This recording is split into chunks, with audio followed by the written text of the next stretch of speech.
ಓಂ ನಮಃ ಶಿವಾಯ.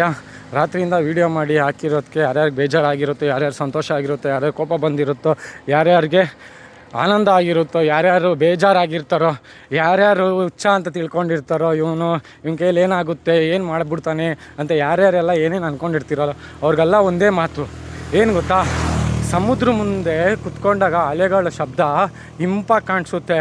ಅದೇ ಅಲೆಗಳ ಶಬ್ದ ನೀವು ಒಂದು ರೂಮಲ್ಲಿ ಇಲ್ಲ ಮನೆಯಲ್ಲಿ ಕುತ್ಕೊಂಡು ಸಮುದ್ರ ಪಕ್ಕ ಅಲೆಗಳ ಶಬ್ದನ ಕೇಳಿದ್ರೆ ಎಷ್ಟು ಭಯಂಕರವಾಗಿರುತ್ತೆ. ಅದೇ ಥರ ನಾವು ನೋಡಿ ಕಣ್ಣಲ್ಲಿ ಅನುಭವಿಸಿದ್ರೇ ಆ ಭಯಂಕರವಾಗಿರೋದ್ರಲ್ಲೂ ಒಂದು ಶಾಂತಿ, ಒಂದು ಪ್ರೀತಿ ಸಿಗುತ್ತೆ. ನೀವು ಎಲ್ಲೋ ಇಟ್ಕೊಂಡು ನಾವೇನೋ ಮಾಡ್ತೀನಿ, ಏನೋ ಮಾಡೋಕ್ಕೋಗಿ ನಾವು ಇನ್ನೊಂದು ಮಾಡ್ತೀನಿ, ಒಂದನ್ನು ಅಡ್ಡ ಇಟ್ಕೊಂಡು ಇನ್ನೊಂದನ್ನು ಮಾಡೋದು. ಅಡ್ಡ ಇಟ್ಕೊಂಡು ಅಂದರೆ ಒಂದನ್ನು ಮುಂದೆ ಇಟ್ಕೊಂಡು ವಿಷಯನ ಆಯಿತಾ, ಆ ವಿಷಯದಿಂದ ಇನ್ನೊಂದನ್ನು ಪ್ರಚಾರ ಮಾಡಿ ಇನ್ನೊಂದನ್ನು ಬದುಕೋಕ್ಕೆ ಮಾಡೋದು ಅದು ಸರಿ ಇಲ್ಲ.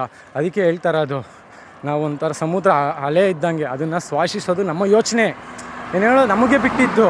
ಅದು ಯಾವ ಥರ ನಾವು ತೊಗೊಬೇಕು ಅನ್ನೋದು ಹೇಳ್ತಲ್ಲ. ಇದಕ್ಕೆಲ್ಲ ಕಾರಣ ಇವನು ಯಾವಾಗೂ ಬ್ಯಾಗ್ ತಗ್ಲಾಕೊಂಡು ಓಡಾಡ್ತಾ ಇರ್ತಾನೆ ಚಿಕ್ಕದು ಅಂದ್ಕೊಂಡ್ರ. ಇದು ಯಾರು ಅಂತ ನಿಮಗೆ ಗೊತ್ತಿಲ್ಲಲ್ಲ.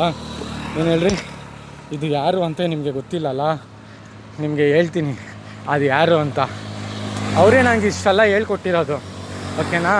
ಏನಕ್ಕೆ ನಂಗೆ ಇಷ್ಟೊಂದೆಲ್ಲ ಧೈರ್ಯ ಅಂದರೆ ಅವರೇ ನಮಗೆ ಇದೆಲ್ಲ ಹೇಳ್ಕೊಟ್ಟು ಹಿಂಗೆ ಇರಬೇಕು, ಇದು ಪ್ರಪಂಚ ಅಂತ ನನಗೆ ಹೇಳ್ಕೊಟ್ಟಿರೋ. ಅವ್ರನ್ನ ಪರಿಚಯ ಮಾಡಿಸ್ತೀನಿ ಯಾರು ಅಂತ, ಓಕೆನಾ. ಒಳಗಡೆ ಇರೋರನ್ನ ಟೈಮ್ ಬರುತ್ತೆ, ಅದನ್ನು ನಿಮಗೆ ಹೇಳ್ತೀನಿ. ಇಷ್ಟು ದಿನ ಅವರೇ ನಮ್ಮನ್ನು ಕಾಪಾಡಿದ್ದು, ಓಕೆನಾ. ಅದೇ ನಮಗೆ ಹೇಳ್ಕೊಡ್ತಾ ಇರೋದು ನನಗೆ, ಓಕೆನಾ. ಅದಕ್ಕೆ ಹೇಳ್ತಾ ಇರೋದು, ಮನುಷ್ಯ ಭಯ ಬಿದ್ದರೆ ಸತ್ತೋಗ್ಬೇಕಂತೆ, ಧೈರ್ಯ ಇದ್ದರೆ ಪ್ರಪಂಚನೇ ಇನ್ನೊಂದು ಸೃಷ್ಟಿ ಮಾಡ್ತಾನಂತೆ. ಅದಕ್ಕೆ ಹೇಳೋದು, ಮನುಷ್ಯನಿಗೆ ಏನು ಕೊಟ್ಟಿದ್ದಾರೆ, ನೀ ಯಾರು ಅದನ್ನೇ ಕೇಳ್ತಾ ಇರೋದು. ನೀ ಯಾರು ಅಂತ ಹೇಳ್ರಿ, ಗೊತ್ತಾಗುತ್ತೆ ಯಾರು ಅಂತ. ಇದನ್ನು ನಾವು ನಿಮಗೆ ಆಮೇಲೆ ಪರಿಚಯ ಮಾಡ್ತೀನಿ, ಯಾವಾಗನ ಎಲ್ಲ ಮುಗೀಲಿ ಆಮೇಲೆ ಪರಿಚಯ ಮಾಡ್ತೀನಿ. ಕಾಶಿಗೆ ಹೋದ್ಮೇಲೆ ಅವ್ರು ಯಾರು ಅಂತ, ಆಯಿತಾ. ಅಲ್ಲಿ ಗಂಟ ನನ್ನ ಕೂಗು, ನನ್ನ ಹೋರಾಟ, ನನ್ನ ನೆನಪುಗಳು, ನನ್ನ ಯೋಚನೆಗಳು, ನಾನು ಏನು ಮಾಡಬೇಕು ಮುಂದೆ ಜೀವನದಲ್ಲಿ ಅನ್ನೋದೆಲ್ಲ ಜನಗಳಿಗೋಸ್ಕರನೇ, ಜನಗಳಿಗಾಗಿನೇ. ನೋಡೋಣ, ದೇವ್ರ ಶಕ್ತಿ ಕೊಡ್ತಾನೆ, ಕೊಟ್ಟಿಲ್ಲ ಅಂದರೂ ಪಡ್ಕೊಳೋಣ, ದೇವ್ರ ಹತ್ರ ಕಿತ್ಕೊಳೋಣ, ಆಯಿತಾ. ಮಾಡೇ ಮಾಡ್ತೀನಿ. ಧರ್ಮದ ಪರ ನಡಿತೀನಿ, ಅಧರ್ಮದ ವಿರುದ್ಧ ನಾನು ನಿಲ್ತೀನಿ.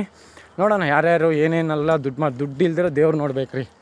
ಏನು ಗೊತ್ತಾ, ಅಂಥ ಕಾಲದಲ್ಲಿ ಕಷ್ಟಪಟ್ಟು ಒಂದನ್ನು ನಿರ್ಮಿಸಿದವರು ಮನುಷ್ಯನ ನೆಮ್ಮದಿ ಶಾಂತಿಗೆಗೋಸ್ಕರ, ಓಕೆ, ಒಂದು ನೆನಪಿಗೋಸ್ಕರ. ಅದನ್ನು ನಾವು ಈ ಕಾಲದಲ್ಲಿ ದುಡ್ಡು ಮಾಡಬಾರ್ದು, ಆ ಭಾವನೆಗಳನ್ನು ರಾಜಕೀಯನೂ ಮಾಡಬಾರ್ದು, ಅದೇ ನೆನಪುಗಳನ್ನು ಇಟ್ಕೊಂಡು ಮನುಷ್ಯನಿಗೆ ಮೋಸನೂ ಮಾಡಬಾರ್ದು. ಓಂ ನಮಃ ಶಿವಾಯ.